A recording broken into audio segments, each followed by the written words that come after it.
Dear students, welcome to kids measures. आज की इस वीडियो में एक्सप्लेन करने जा रहा हूं स्टार स्कीमा इन डेटा वेयरहाउस। तो सबसे इंपॉर्टेंट लाइन पहली क्या है कि स्टार स्कीमा एक्चुअल में है क्या? एक डेटा मॉडल है। डेटा को रिप्रेजेंट ऑर्गेनाइज करने का एक तरीका है कि किस तरीके से डेटा वेयरहाउस के अंदर डेटा को रिप्रेजेंट किया जाता है। एग्जाम्पल के तौर पर जैसे RDBMS की बात करते हैं तो उसमें हम डेटा को टेबल्स की फॉर्म में रिप्रेजेंट करते हैं। बिग डेटा में बात करते हैं तो वहां पर हम कहते हैं कि कॉलम की फॉर्म में डेटा को या ग्राफ की फॉर्म में डेटा को रिप्रेजेंट करते हैं। ऐसी जब भी डेटा वेयरहाउस की बात करते हैं कि डेटा को कैसे रिप्रेजेंट करना है, ऑर्गेनाइज कैसे करना है, कैसे उसको मैनेज करना है, किस फॉर्म में, तो उसको हम बोलते हैं डेटा मॉडल। और किस फॉर्म में करते हैं? एक तो है आपके पास स्टार स्कीमा और दूसरा है आपके पास स्नोफ्लेक। तो स्टार स्कीमा क्या होता है, पूरी की पूरी कहानी आपको इस वीडियो में बताता हूं विद एग्जांपल। देखो, स्टार स्कीमा की जब भी हम स्ट्रक्चर की बात करते हैं कि कैसे बनता है, तो इसके अंदर दो चीजें आती हैं। एक है आपका फैक्ट टेबल और दूसरा है डायमेंशन टेबल। फैक्ट टेबल याद रखना सिर्फ एक होता है सेंटर के अंदर। जैसे देखो, स्टार की शेप कैसी होती है? स्टार जनरली हम ऐसे रिप्रेजेंट करते हैं ना, इस तरीके से हम लोग जो है वो स्टार। तो ये जो सेंटर है that is a fact table, जो कि सिर्फ एक होगा। और मल्टीपल क्या होंगे? डायमेंशन टेबल होंगे। फैक्ट टेबल के अंदर क्या होंगे? फैक्ट्स। फैक्ट्स क्या होते हैं? नंबर्स, फिगर्स, जिसको हम मैट्रिक्स भी बोल देते हैं, या फिर आप कह सकते हो कि क्वांटिटेटिव डेटा होता है। और डायमेंशन टेबल के अंदर क्या होगा? डिस्क्रिप्टिव डेटा होगा। मतलब जो फैक्ट टेबल के अंदर हम लोग डेटा रख रहे हैं उसके रिलेटेड जो डिस्क्रिप्टिव है, उसकी पूरी इंफॉर्मेशन आपकी डायमेंशन टेबल में होती है। जैसे एग्जांपल के तौर पे मैं आपको यहां पे दिखाता हूं, ये देख लो जी। ये यहां पे आपके पास एक स्टार स्कीमा है। इसके अंदर हमारे पास जो मिड में है, ये क्या है? Fact table.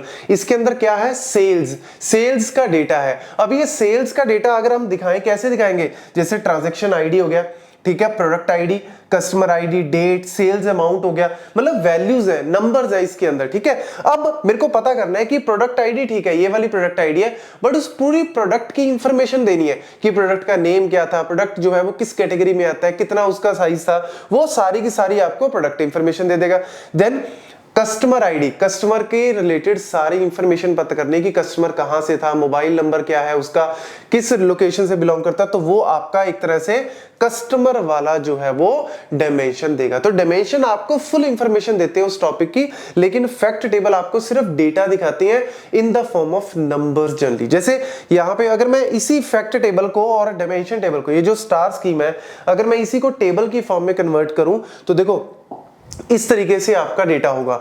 यहाँ पे देखो, transaction ID, date, product ID, ये जो फैक्ट टेबल था, ये फैक्ट टेबल का डेटा है। अब फैक्ट टेबल देखो आपको क्या बता रहा है कि ये ट्रांजैक्शन हुई, ये प्रोडक्ट बिका मेरा, इस कस्टमर ने खरीदा, इतना सेल्स अमाउंट था, क्वांटिटी कितनी सोल्ड हुई और मेरे को प्रॉफिट कितना मिला। ऐसे ही दूसरा प्रोडक्ट किसने खरीदा, किस कस्टमर ने खरीदा, क्या उसकी आईडी थी और सेल्स अमाउंट कितना है और मेरे को प्रॉफिट कितना हुआ। तो यहां पे आपको क्लियर कट दिख रहा है कि अगर मुझे ये पता करना है कि मेरी टोटल सेल कितनी हुई, यहां से पता लग जाएगा। मेरे को ये पता करना है कि मेरे टोटल क्वांटिटी कितनी बिकी, यहां से पता लग जाएगा। मेरे को प्रॉफिट कितना हुआ एक पर्टिकुलर प्रोडक्ट में या पर्टिकुलर कस्टमर से, तो मैं यहां से पता लगा सकता हूं। लेकिन अगर मुझे ये पता करना है कि यार उस बंदे का नाम क्या है या उस बंदे की लोकेशन क्या है जिसने ये फलाना प्रोडक्ट को खरीदा, तो मैं कहां से जाऊंगा? कस्टमर की इंफॉर्मेशन से पता लगा लूंगा कि अच्छा ये कस्टमर था और इस जगह से बिलोंग करता था।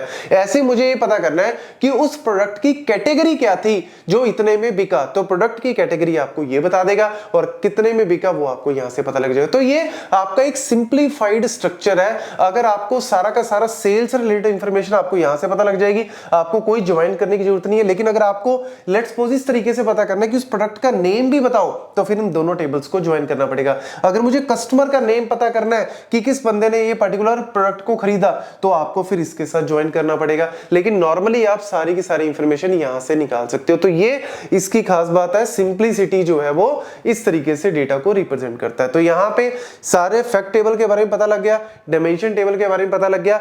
यहां पे एक इंपॉर्टेंट पॉइंट क्या है कि ये आपस में रिलेटेड कैसे हैं। देखो, यहां पे ये जो प्रोडक्ट है, प्रोडक्ट आईडी जो है, यहां पे ये क्या होगी? एक तरह से प्राइमरी की होगी, मतलब यूनिक और नॉट नल। ऐसी अगर हम एम्प्लॉय की बात करें तो एम्प्लॉय आईडी एक प्राइमरी की होगी। ऐसी अगर हम बात करें शिपमेंट, तो ट्रांजैक्शन आईडी प्राइमरी की। कस्टमर की बात करें तो कस्टमर आईडी एक प्राइमरी की। और यहां पे ये सारी क्या होंगी? फॉरेन कीज होंगी। क्या होंगी? फॉरेन कीज, जो यहां से रेफरेंस ले रही हैं, ठीक है। तो ये कहानी जो है वो आपको पता होनी चाहिए। ऐसे नहीं कि आपस में रिलेटेड ही नहीं है। प्राइमरी की और फॉरेन की का कॉन्सेप्ट प्रॉपरली इसके अंदर रहता है, ताकि हमारी इंटीग्रिटी बनी रहे, डेटा इधर उधर का कोई डेटा ना आए, डेटा जो है वो सारा इंटीग्रेटेड होना चाहिए। ठीक है, तो ये आप डेटा के हिसाब से आप कोई भी क्वेरी लगाना चाहते हो उस तरीके से क्वेरी जो है वो लगा सकते हो। फाइनल में अगर आपसे पूछ ले कि एडवांटेज, तो देखो क्वेरी परफॉर्मेंस जैसे कि मैंने आपको बताया, सिर्फ आपको सेल की इंफॉर्मेशन पता करनी कि टोटल सेल कितनी हुई, पर्टिकुलर क्वांटिटी कितनी बिकी, आपको ये पता करना है कि किस कस्टमर ने सबसे ज्यादा खरीदा, किस प्रोडक्ट की सबसे ज्यादा सेल, आप सीधा आप सेल्स वाले डेटा से निकाल लो। अगर आपको ये पता करना है कि उस कस्टमर का नाम या उस प्रोडक्ट का नाम, तो फिर आपको ज्वाइन करके पता लगाना पड़ेगा। तो क्वेरी की परफॉर्मेंस जो है वो कम से कम ज्वाइन लगा के भी आप इजीली डेटा को निकाल सकते हो। देन सिंप्लिसिटी, जो आपको पता है कि जो मेरा स्टार स्कीमा है, जो स्ट्रक्चर है वो बड़ा सिंपल सा है, एक बीच में fact table, multiple dimension table जो उसकी डिस्क्रिप्शन बताते हैं, और बीच में जो फैक्ट टेबल है वो सारा का सारा क्वांटिटेटिव या नंबर्स जो है वो जनरली बताता है। फ्लेक्सिबिलिटी, यहाँ पे जो है वो फ्लेक्सिबिलिटी या स्केलेबिलिटी का मतलब क्या है कि अगर आप इसको फर्दर एक्सटेंड करना चाहते हो तो आप फर्दर एक्सटेंड, मतलब आज आपने 1000 डेटा स्टोर किया, कल को 10,000 का, 1 लाख का, तो आप इजीली इसको एक्सटेंड भी कर सकते हो। So this is all about the star schema.